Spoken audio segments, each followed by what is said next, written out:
मंच पर बैठे हुए सभी नेतागण, यहाँ पर पधारे हुए हमारे मीडिया के दोस्तों,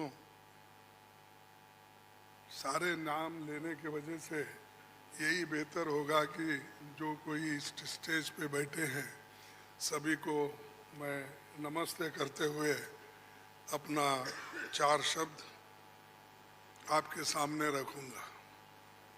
आज की ये जो बैठक हुई ये बहुत ही ठीक ढंग से सभी पार्टियों ने मिलके चलाया।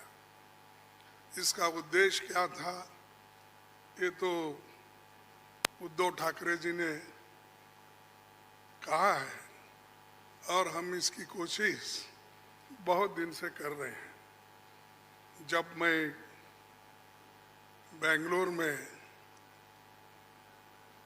था उस वक्त भी जो वहाँ पर मीटिंग हो गई थी, इससे पहले पटना में हो गई थी, उसके पहले तैयारी के लिए हमने मेरे घर पर भी राहुल साहब और नीतीश साहब, तेजस्वी और हमारे पवार साहब सभी मिलके एक बार बात किए। उसका एक ढांचा बना। उसके बाद जो नीतीश साहब के पटना में पहला मीटिंग हुआ, उस मीटिंग में एक एजेंडा तय करने की बात हो गई और उसके बाद में बेंगलोर का हुआ। अब यहाँ पर मुंबई में आज सभी लोग मिलके अपनी बात को रखे और खास करके सभी को एक ही, सबका उद्देश्य एक ही है कि महंगाई को कैसा कम करें, इसके लिए कैसा लड़े, अनएम्प्लॉयमेंट के लिए कैसा हम लड़े। और इतने प्राइसेस जो बढ़ रहे पेट्रोल और डीजल के, और खास करके मोदी जी हमेशा 100 रुपये बढ़ाते हैं,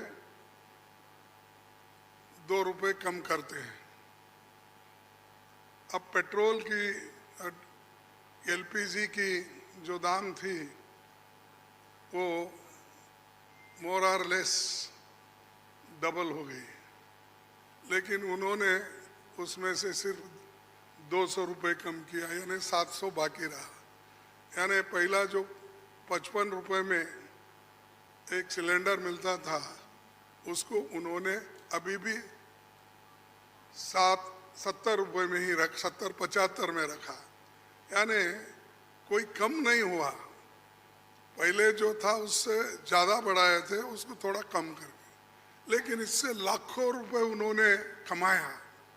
ये तो गरीबों से चोरी कर दिए और गरीबों के जो काटे और लोगों को दिखाने के लिए 100-200 रुपये कम करना और कहना कि मैं गरीबों के लिए काम कर रहा हूँ।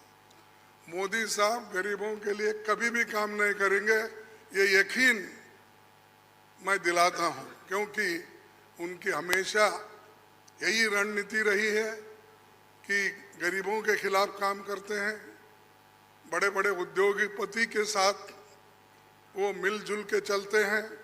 और यहाँ पर तो कल ही एक रिपोर्ट आपके सामने राहुल गांधी जी ने रखा था, अडानी की संपत्ति बढ़ गई कैसी, बढ़ाए कौन, और कैसा आज कम से कम 75,000 करोड़ रुपए गरीबों के जो पैसे थे उनके जेब में कैसा गया, ये सारी चीज़ें उन्होंने बताया। तो ये जो है, इसके खिलाफ लड़ने के लिए जो बड़े बड़े सरमाएदार हैं और उनको जो पैसा जा रहा है हमारा गरीब का, तो उसको रोकने के लिए इंडिया जीतना जरूरी है। और इंडिया जीतने के लिए ही इस मंच पे सभी लोग बैठे हैं। तो इसीलिए हम एक जो तय किए हैं, जो रेजोल्यूशन भी हम आप देखे हैं, और उसी ढंग से उस रेजोल्यूशन भी काम करेंगे। हर जगह मीटिंग करेंगे, हर स्टेट कैपिटल में हम जाएंगे और जो ये मुद्दे हैं, इन्फ्लेशन का हो, अनएम्प्लॉयमेंट का हो, हर चीज़ की जो बढ़त हो रही उसका हो, और ऑटोनोमस बॉडीज़ को सत्यानाश कर रहे हैं। और चाहे ईडी, सीबीआई, विजिलेंस, हर एक ऑटोनोमस बॉडी का मिसयूज कर रहे हैं। ऐसा कभी नहीं हुआ। मैं भी मोर और लेस शरद पवार जी साहब के बाद मेरा नंबर लगता है। मैं भी 55 साल से पॉलिटिक्स में हूँ और 52 साल से एमएलए, एमपी, राज्यसभा का मेंबर हूँ। मैं ऐसा नहीं देखा, कोई ऐसा चीफ मिनिस्टर किया नहीं ऐसा। लेकिन आज मोदी सडनली और एक बात की कि बिजनेस एडवाइजरी कमेटी को नहीं पूछे, अपोजिशन लीडर को भी नहीं बुलाए, किसी को बुलाए बगैर वो पार्लियामेंट का डेट देकर स्पेशल सेशन बुला रहे हैं। अरे स्पेशल सेशन, मणिपुर जल रहा था तो आपने नहीं बुलाया, कोविड के वक्त नहीं बुलाया, जब आप चाइना अपनी जमीन हड़प कर ले रही है, कब्जा कर लिए, उसके लिए नहीं बुलाया। लोग तंग और तबाह इसमें ये हमारा नोटबंदी के वक्त परेशान थे, माइग्रेंट वर्कर परेशान, उस वक्त नहीं बुलाया। जब जब मुल्क अपने मुश्किल में रहता उस वक्त उन्होंने कभी नहीं बुलाया। अब क्यों बुलाया मुझे मालूम नहीं, आज का एजेंडा क्या है उनका मालूम नहीं। तो ये देश चलाने की रीत नहीं है, ये आहिस्ता आहिस्ता डिक्टेटरशिप की तरफ जा रहे हैं। और ये ध्यान में रखना चाहिए कि कभी वो मीडिया उनके साथ है, वो एक उनके दिमाग में है, प्रेस मीडिया हो, टीवी हो, ये सारी चीज़ें मेरे पास है, ये उनका कहना है। और हमको कभी कभी ऐसा दिखता भी है, माफ़ करो क्योंकि मैं ऐसा बोल रहा हूँ समझ के, आप गुस्से में आके हमारे खिलाफ मत लिखो। तो जो कुछ है वस्तु स्थिति, आपको भी मुंह को ताला लगाया, हाथ बंद दिए आपके भी लिखने के, ये सारी चीज़ें कर रहे हैं और आहिस्ता आहिस्ता डिक्टेटर के तरफ वो जा रहे हैं। तो हम इसके खिलाफ लड़ने के लिए, उनके विचारधारा के खिलाफ लड़ने के लिए, उनके जो कुछ भी ये करप्शन, बड़े करप्शन, उनके जो इंस्टीट्यूशनल करप्शन होते हैं, ऐसा छोटा मोटा करप्शन वो नहीं करते, लोगों को नहीं दिखना वो पूरा। लेकिन सीएजी रिपोर्ट में दिखाया है कितने करोड़ घपले हो गए हैं।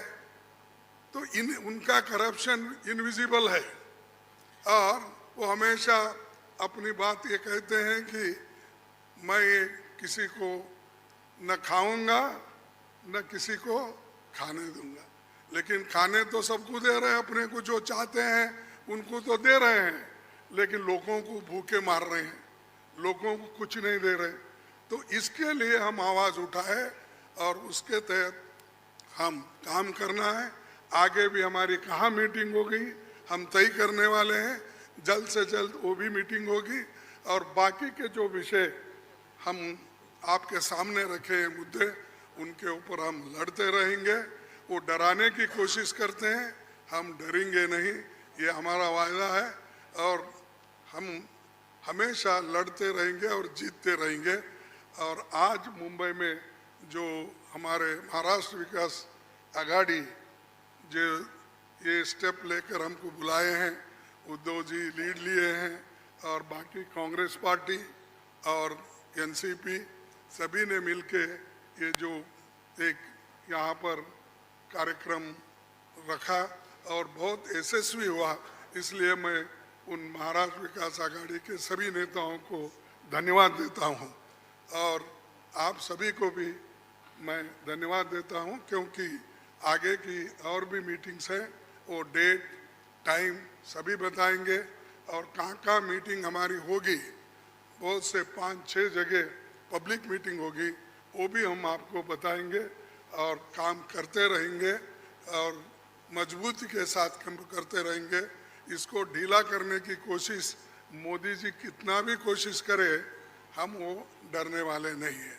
इसीलिए मैं इतना ही कहूँगा कि उन्होंने तो हमेशा मोदी जी झूठ बोलते ही रहते हैं, लेकिन लोग उनको सच समझते हैं। लेकिन अभी भी मराठी में एक कहावत है, खोटा बोला पण रेटून बोला, तो ऐसा उनका है।